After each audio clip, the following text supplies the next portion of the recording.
Sumang-ayon si Zia na tulungan si Mayming. Magkasama silang naglakbay sa makakapal na kagubatan, dumaan sa mga halaman at bangin, at umiwas sa mga patibong. Sa wakas, nakarating sila sa isang malalim na kuweba kung saan natagpuan nila ang Flor de Vida. Maingat na kinuha ni Zia ang bulaklak, iniisip ang mga tao sa kaharian ni Miming. Bumalik sila sa kaharian at ginamit ang bulaklak upang gamutin ang mga nalason na halaman at hayop. Muling bumalik ang kulay at sigla sa kaharian. Sumang-ayon si Zia na tulungan si Mayming.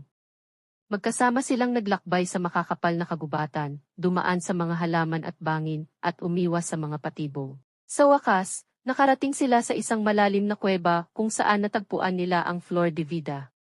Maingat na kinuha ni Zia ang bulaklak, iniisip ang mga tao sa kaharian ni Miming. Bumalik sila sa kaharian at ginamit ang bulaklak upang gamutin